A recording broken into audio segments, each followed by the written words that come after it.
A paz do Senhor, sejam bem-vindos, sejam bem-vindas ao nosso curso de liderança cristã. Ao longo de algumas semanas, de 4 ou 5 semanas, nós estaremos falando sobre liderança, como é que acontece a liderança, o que é liderança, qual o papel do líder, quem é o líder, quem são os liderados, em que ambiente acontece a liderança. E vamos refletir um pouquinho sobre a liderança que acontece no desenvolvimento da nossa vida cristã, na nossa jornada cristã.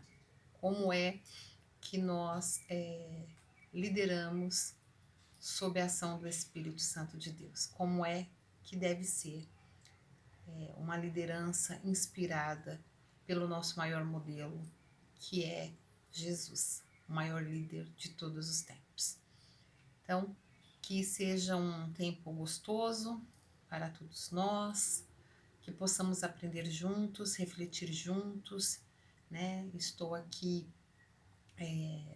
servindo, mas também tenho certeza que serei servida com a vida de vocês, com os testemunhos, com a nossa interação. Amém? Então, antes de mais nada, eu quero orar para iniciarmos a nossa jornada de liderança cristã. Vamos falar com o Pai. Pai, em nome de Jesus, eu peço que a Tua presença, Senhor, vá à nossa frente. Este curso nasceu no Teu coração, o Senhor trouxe para o meu coração e agora compartilho com os meus irmãos, ó Deus, com os meus iguais em Cristo, com as minhas irmãs, com as minhas iguais em Cristo. Quero pedir ao Senhor que tudo que nós falarmos aqui, tudo que nós interagirmos, compartilharmos, seja tudo para a Tua glória, porque tudo é Teu, Pai, tudo é Teu e nós queremos render a Ti toda a honra, toda a glória, todo o louvor e queremos, ó Deus amado, aprender contigo, aprender mais de Ti, aprender, Senhor amado, com a Tua palavra, aprender com o Teu direcionamento, aprender, ó Deus amado, debaixo da Tua liderança, Senhor. Nos submetemos a Ti, Senhor. Nos submetemos a Ti, para que o Senhor venha falar conosco, para que o Senhor venha nos ensinar, para que o Senhor coloque em nós, Pai amado, o Teu querer, porque a Tua palavra diz que Teu é o querer e o efetuar, Pai. Nós estamos aqui e declaramos que somos submissos, que nos submetemos a Ti, Senhor, para aprender mais do Senhor, Pai, neste período que o Senhor tem para as nossas vidas. Em nome de Jesus, amém. Amém, meus queridos e minhas queridas. Então, a gente vai falar um pouquinho agora, né, sobre o que é liderança, né? Trazer alguns conceitos, trazer estilos de liderança e vamos caminhar um pouco juntos nesse primeiro momento com a parte mais conceitual, tá bom? Então, no mini dicionário Wise, liderança quer dizer espírito de chefia, posição ou característica de líder, né? Por sua vez, no mesmo dicionário, líder quer dizer chefe, guia, indivíduo ou equipe que ocupa o primeiro lugar numa competição. Quem atrai seguidores. Eu particularmente gosto muito do significado para líder de guia ou de quem atrai seguidores, ou ainda de pessoa que influencia outras, né? Isso quer dizer para mim, e eu fiquei pensando, líder não é só aquele que ocupa um cargo de chefia, não está ligado a uma posição, a um cargo hierárquico. Há muitas pessoas, né, na história mundial que se tornaram líderes sem ocuparem necessariamente cargos de chefia, sem terem recebido, propriamente dito, uma promoção no trabalho, nos lugares em que elas trabalhavam ou ocupavam alguma atividade, né? Nós temos grandes nomes, né? Pessoas que foram líderes, algumas sim foram grandes estadistas, né? Como John Kennedy, como alguns homens que ocuparam cargos políticos, né? A gente pode dizer assim, um presidente da República, que é um líder, né? Um Juscelino Kubitschek, né? Mais recentemente o presidente, mesmo com todas as crises que envolvem o nome dele, né, o Jair Bolsonaro, é um líder de Estado. Então a gente tem líder de Estado, a gente tem ministros, a gente tem deputados, pessoas que ocupam cargos de liderança. Temos também pessoas que não ocupam cargos de liderança, de chefias, vamos dizer, mas que são considerados líderes, líderes comunitários. Muitas vezes a pessoa não ganha nada, não tem nenhum cargo assim que ligue essa pessoa a questões financeiras, a um salário ou a uma posição que tenha gerado algum contrato, mas ela é reconhecidamente um líder no espaço em que ela mora, né, desempenhando atividades muito importantes, influenciando pessoas, guiando pessoas, ensinando pessoas, né? Então, como eu disse, tem nomes mundialmente conhecidos, como Martin Luther King, que marchou na defesa dos direitos civis dos negros norte-americanos. Nós temos pessoas como Mahatma Gandhi, que também lutou pela pacificação da Índia. Nós temos não só pacificação, mas independência, né, da Inglaterra, das pessoas lá na Índia. Então nós temos vários exemplos, né? Pessoas que lutaram, que defenderam, pessoas que lutaram para que seus países fossem independentes e acabaram se tornando nomes reconhecidos mundialmente. Mas essas pessoas, muitas vezes, na maioria das vezes, eu arrisco dizer, começaram no anonimato. Começaram lá pensando nas questões que elas tinham dentro delas, nas reflexões, questionamentos que elas traziam. Por que um negro tem que ser diferente de um branco? Por que uma casta tem que ser superior à outra? Por que pessoas são tão ricas e outras vivem na miséria? Por quê? Por quê? Por quê? Por quê? E esses questionamentos, estes inconformismos, vamos dizer assim, foram gerando perguntas e respostas no sentido da busca por uma sociedade melhor, ou pelo menos ali do círculo de convivência, do meio onde aquelas pessoas viviam, não é? Por que homens ganham mais que mulheres? E assim foram nascendo direitos, foram nascendo legislações e pessoas foram sendo tidas como líderes, como pessoas que partiram na busca de melhores condições de vida e que por conta disso elas foram atraindo seguidores, não é? Movimentos que foram atraindo seguidores, movimento pelos direitos civis, movimento pelos direitos das mulheres, movimento pelos direitos da criança, né? Que foram movimentos que foram crescendo em todo o mundo e que no seu bojo, no seu seio, foram se levantando líderes e seguidores, né? O nosso maior exemplo, nós vamos falar bastante nessas próximas semanas, é Jesus Cristo. Ele é o líder, o grande líder de todos os tempos, o maior líder de todos os tempos. Tanto é que pessoas escrevem muito sobre Jesus, sobre a personalidade, tentando buscar características, o que Jesus tinha que atraía tanta gente, que atraía multidões, que atraíam pessoas. Mas o fato é que ele é o nosso maior modelo, né? Então, falando sobre liderar, quais são as atitudes, os comportamentos que envolvem uma liderança, né? O que é liderar? Liderar é mandar? Liderar é pedir, é solicitar? O que é liderar? O que é liderar para você? Liderar é um ato relacionado somente à vida profissional? É isso que você pensa ou pensava antes de começar o curso, antes da gente começar algumas reflexões? Eu quero que você reflita junto comigo sobre o que é liderar, tá bom? Porque nós vamos falar um pouco sobre isso nos próximos dias. E aí você pode já ir escrevendo, tá? O que é liderar? Nós estamos começando o curso hoje, coloca aí o que é liderar. Talvez você vá mudar o seu pensamento até o final do curso. Eu, particularmente, como eu já disse, eu gosto bastante de pensar na liderança como guia, como diretriz, como um mapa, sabe? Como se fosse uma bússola, uma direção. gosto de pensar no líder como pessoa que atrai seguidores. O líder é aquele que influencia as pessoas, né? E ele pode influenciar para o bem, como pode influenciar para o mal. Eu citei alguns exemplos aqui de líderes estadistas que desempenharam alguns papéis importantes, né, na sociedade, na história, no seu círculo, mas existem grandes líderes, grandes estadistas que também influenciaram, mas influenciaram muito para o mal, que é o caso do Adolf Hitler, de alguns ditadores, né? Nós temos ao longo da história muitos homens ditadores que foram sanguinários e que atraíram líderes, conseguiram vender suas ideias. E como é que eles conseguiram fazer isso?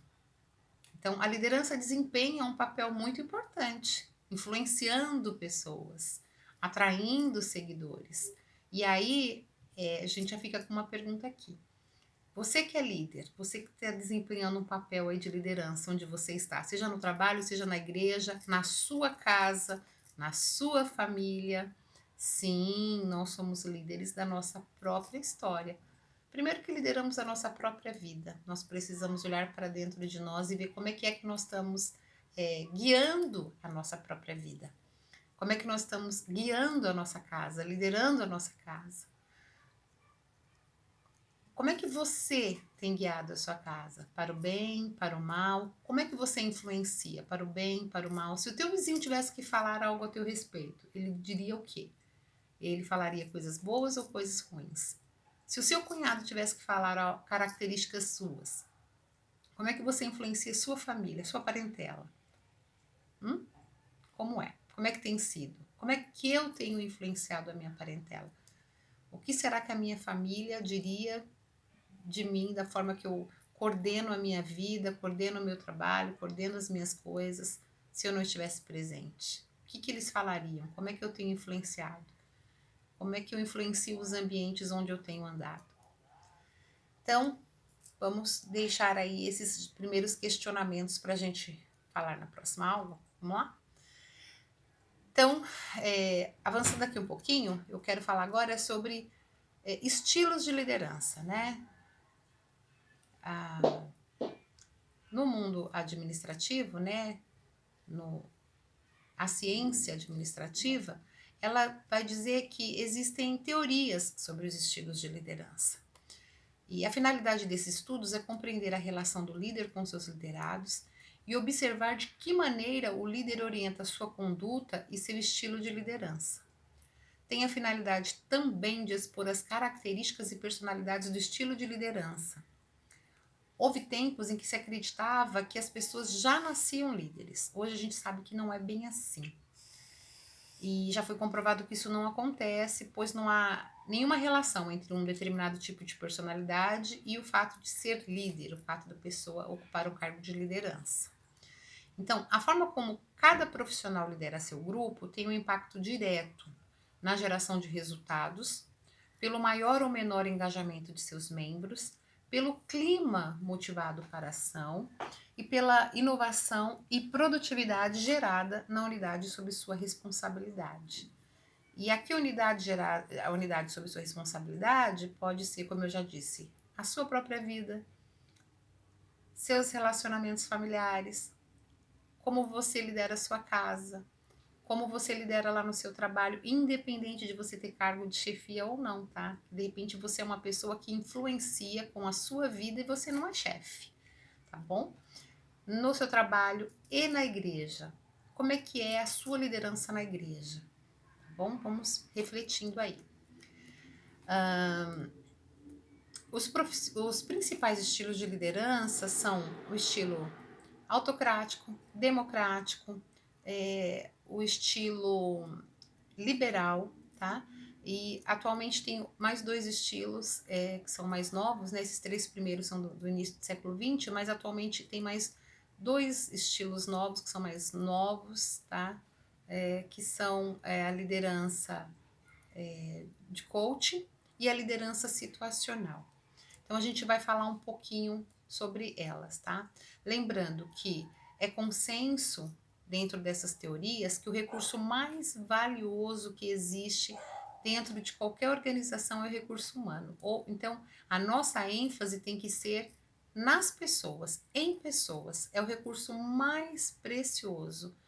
Nada, nenhum evento pode se sobrepor às pessoas. As pessoas são os bens mais preciosos em qualquer organização, em qualquer atividade. Né? O Senhor criou o homem, ele é a coroa da criação, então é o bem mais precioso que o recurso humano é o recurso mais precioso dentro de uma organização. Tá? E na igreja a mesma coisa. Então, liderar é ser capaz de influenciar pessoas a fazerem de boa vontade o que tem que ser feito a favor do coletivo, sempre a favor do coletivo. Significa incentivar os membros de um grupo para agirem em torno de um objetivo comum em que todos possam crescer, como resultado dos esforços dos seus membros. Ou seja, um bom líder ele deve incentivar todas as pessoas a trabalharem juntas para atingir um mesmo objetivo. E o resultado desses objetivos tem que ser benéfico para todos.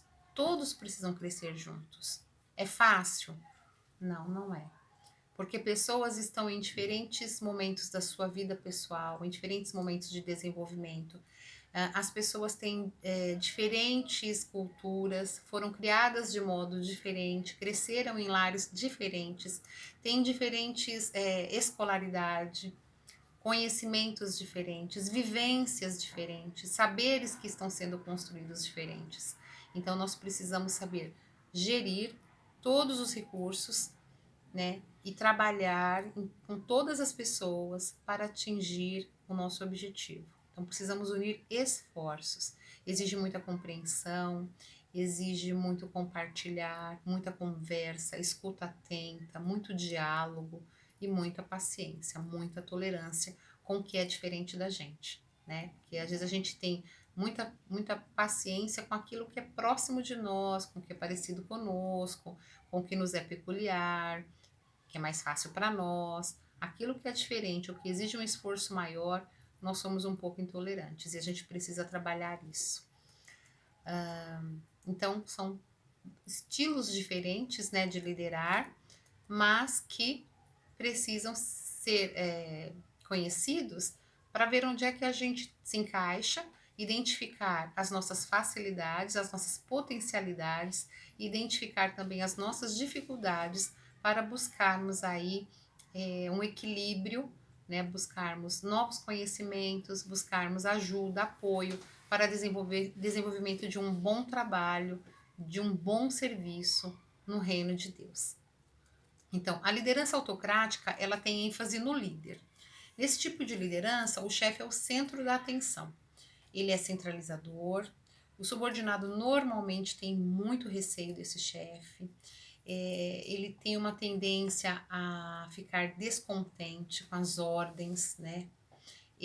O subordinado tem pouco espaço para questionamento e sugestão.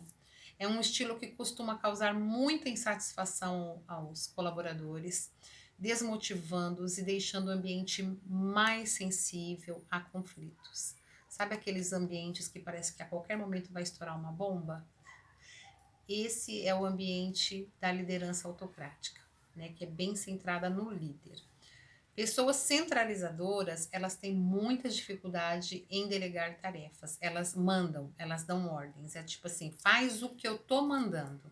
Elas têm muita dificuldade em pedir para o desenvolvimento de uma atividade e deixar as pessoas desenvolverem as suas potencialidades.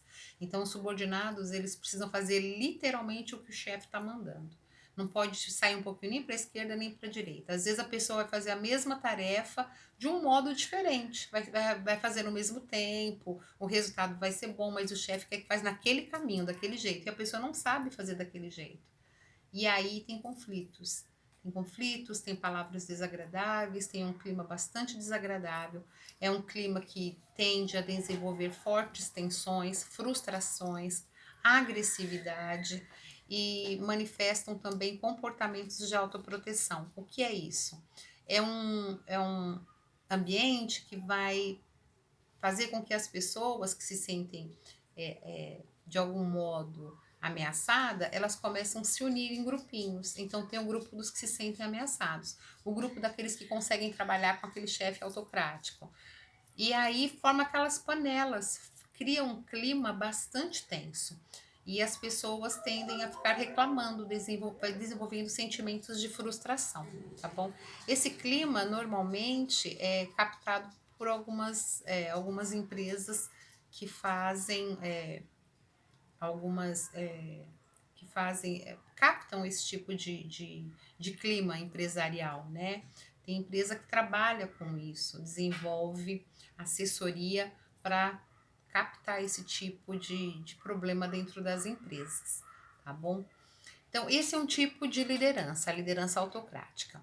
Temos também a liderança liberal, que é a liderança liberal, ela tem ênfase no liderado. Então, esse tipo de líder, ele vai fazer com que as pessoas fiquem mais à vontade, né? Então, ele vai deixando as pessoas trabalhando, né, de uma maneira mais liberal, vai observando.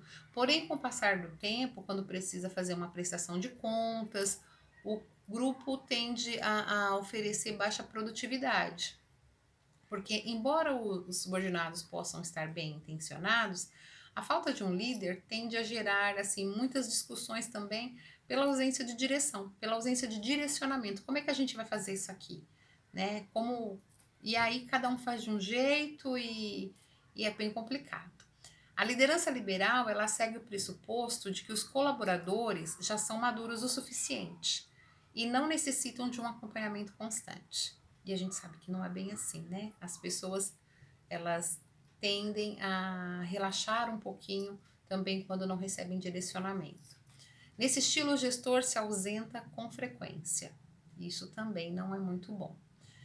Não fornecendo tantas orientações nem feedbacks ao grupo, ou seja, ele não dá um retorno, ele não diz se está satisfeito, se o trabalho está sendo bem desenvolvido, se estão atingindo os objetivos e as metas, então fica um pouco confuso. Esse tipo de líder, ele acredita que deixar o grupo à vontade para a condução de tarefas estimula a autonomia de seus membros, só que, no entanto, a ausência do líder faz com que o grupo fique com poucas referências da qualidade do trabalho realizado, o que prejudica o desempenho geral, né? Então a pessoa não fala nem que tá bom, nem que tá ruim, e a gente vai tendendo a relaxar, né? Todo ser humano precisa de motivação. Todos nós precisamos de motivação. Se nós não temos motivação, é complicado. De vez em quando é importante ter um feedback, ter uma palavra dizendo o que tá bom, o que tá ruim, né? Todos nós precisamos de palavra, de motivacional, precisamos saber se estamos indo no caminho certo ou não. Com o passar do tempo, as tarefas se desenvolvem ao acaso, com muitas oscilações, perdendo-se muito tempo com discussões mais voltadas para motivos pessoais do que relacionadas com o trabalho em si. Este estilo tende a desenvolver um certo individualismo entre os membros e pouco respeito pelo líder, né? Também é um problema porque vai gerar aquelas conversas pelas costas da liderança e dos colegas, porque algumas pessoas conseguem trabalhar muito bem nesse estilo de liderança. Eu sou servidora pública e algumas pessoas trabalham muito bem, independente do chefe estar presente ou não. Mas eu já estive em equipe que a pessoa só trabalhava quando o chefe estava perto. Então isso é muito ruim também. E outra que quando o chefe não estava junto, ficava falando mal, falando mal, falando mal, e isso só gera divisão no grupo, né? Então as metas, os objetivos, o serviço acaba ficando bastante prejudicado também. Então, como eu disse, todos os estilos podem ser aplicados, né? Tem coisas boas em todos eles e tem coisas ruins em todos eles. Porque existem pessoas que conseguem trabalhar com um chefe centralizador. Ele vai fazer o serviço, vai entregar e o resultado dele está ali, né? Ele consegue lidar com tensão, ele consegue lidar com algumas situações difíceis, né? Uma pessoa que não se abala com qualquer palavra. Então, se de repente o chefe está de mau humor, ele não vai se abalar com aquilo, sabe? Essa pessoa não está bem. Mas tem pessoas que ficam muito mal. Tem pessoas que pedem afastamento, porque a saúde psíquica, emocional, é extremamente prejudicada por chefe centralizador, né? Então, já outras que não conseguem trabalhar com gente liberal demais. Então, né, a gente precisa saber dosar para que as pessoas e o serviço seja desenvolvido. Né? Precisamos motivar as pessoas, fazer com que elas sejam criativas, faz parte da nossa vida a criatividade, a motivação. A liderança democrática, que é ênfase no líder e liderado. A autocrática, a ênfase é no chefe, é no líder. A liberal, a ênfase é nos liderados. Agora, a democrática, ênfase no líder e no liderado. Então, é os dois. Nós falamos muito que a nossa sociedade é democrática, né? Em alguns aspectos ela é, o Brasil é um estado democrático de direito, a gente vive um estado democrático de direito, mas a gente sabe que na teoria, né, na prática, em alguns momentos há democracia, em outros não. Mas a democracia é o que é? É o governo do povo, é de todos, é para todos. Então, aqui a ênfase é no líder e no liderado. A liderança democrática encoraja os colaboradores a participarem, incentiva-os a darem sugestões e opiniões. Além disso, o líder democrático busca ser um facilitador dos processos, ajudando a equipe a desenvolver soluções. Ele se preocupa com a execução do trabalho, mas também com a qualidade de vida e satisfação do time. Neste estilo, o líder se mostra bastante participativo, ouvindo, oferecendo dicas e ideias, quando necessário, esclarecendo dúvidas, dando feedbacks e auxiliando os membros do grupo a se desenvolverem e melhorarem no desempenho das tarefas. Este estilo favorece um melhor relacionamento entre todos, uma vez que a comunicação flui com bastante liberdade e as pessoas são incentivadas a se exporem sem críticas ou censura, o que leva os membros a serem mais responsáveis uns pelos outros. Esse ambiente favorece a maior produtividade com qualidade nas tarefas executadas. Então, é um estilo bastante interessante, né? Do que nós já lemos até aqui, me parece que é o melhor, assim, para a gente tentar colocar, né? Mas nem sempre as pessoas respondem também democraticamente. Tem gente que não sabe trabalhar assim. Há pessoas que foram acostumadas a ter chefes autocráticos e quando elas estão num ambiente democrático, ela não consegue desenvolver, ela não consegue dar produtividade, senão ficar em cima. E então vai depender muito, né, de como a gente vai, de quais são os nossos liderados, de quem são os nossos liderados. Não existe uma fórmula, né? Infelizmente não existe mesmo uma fórmula para nada na vida, eu acho. Poucas questões, né? Só aquelas matemáticas mesmo de exatas e ainda assim a gente precisa pensar. Não dá para a gente pensar numa fórmula, porque cada pessoa é uma pessoa, cada pessoa é um universo e ela tem o seu modo de pensar, o seu modo de agir, como desenvolver suas atividades. Então, só no relacionamento é que a gente vai saber como liderar, ou no caso, quando a gente é liderado, quando a gente está lidando com um chefe que é assim ou assado, é que a gente vai saber como agir, qual o comportamento apresentar no sentido de serviço, né, de execução de tarefas, de relacionamento interpessoal no trabalho e tudo mais. A liderança coaching, que é a ênfase na performance. Como é que eu faço? Como é que eu trabalho? Como é que eu desenvolvo? Na liderança coaching, o líder trabalha para identificar as habilidades e age de forma a ajudar seus subordinados a liberarem seu potencial de desenvolvimento. O líder busca motivar os profissionais, criando um clima de cooperação, confiança e crescimento. O líder estimula a visão positiva de futuro no grupo e trabalha para que cada liderado reconheça suas expectativas, se autoavaliem em relação ao desempenho atual e busquem capitalizar os pontos fortes e estimula-os para que trabalhem seus pontos a desenvolver. Neste processo, o líder exibe um interesse verdadeiro pelo aumento de performance de seus subordinados, incentivando a cada membro no estabelecimento de planos de ação para assegurar a melhoria do desempenho. O líder acompanha a evolução individual e dá feedback para manter o liderado alinhado em relação aos resultados projetados. Então, aqui a ênfase é na performance, é no resultado que a empresa espera, que a organização espera. Como é que ele vai fazer para atingir esses objetivos, a performance de cada um. O líder vai estar atento à habilidade de cada um para ajudar a potencializar esta habilidade, né? E além de buscar também motivação, buscar motivar, injetar motivação nos profissionais, criando esse clima de cooperação, de confiança, de desenvolvimento e crescimento de cada um dos liderados, no intuito de estabelecer planos para alcançar os resultados que a empresa, que a organização, que é esperado, tá bom?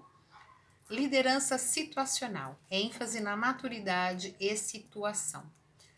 Eu acho que esse aqui é o grande maior desafio, porque é algo mais complexo, né? Vai pensar na maturidade de cada liderado, na situação de cada liderado, para ajustar ali dentro do que se pretende como resultado. Então, na liderança situacional, segundo estudos desenvolvidos, há 4 níveis de desenvolvimento do liderado. Isso exige diferentes estilos do líder também, né? Em função da maturidade demonstrada por cada liderado. Você imagina um líder que precisa entender diferentes níveis de desenvolvimento das pessoas, dos liderados, de maturidade, o que você pode fazer com um, o que você pode fazer com outro, comportamento de A, de B, de C. É mais ou menos isso que acontece, é bem complexo. Os líderes bem-sucedidos são aqueles que conseguem adaptar o seu comportamento para atender às necessidades de seus liderados. Então, ele vai ter que se adaptar de acordo com o comportamento de cada um dos seus liderados. Neste caso, reconhecer a maturidade do liderado em relação à situação é fundamental. Então, de repente, a pessoa não tem maturidade para lidar com uma situação. Tem gente que não tem maturidade para lidar com uma crise de humor. A pessoa tá brava, gritou, e tem gente que não tem maturidade, já chora, já se desespera, já acha que é com ela, né? Maturidade aqui é expressa pela capacidade de execução do trabalho versus a motivação do subordinado em relação à situação, tarefa a executar. No dia a dia, o líder tende a enfrentar situações em que há variação tanto na capacidade quanto no empenho pelos liderados para realizar as tarefas. A variação na capacidade ou na motivação do liderado em realizar vai exigir diferentes estilos pelo líder.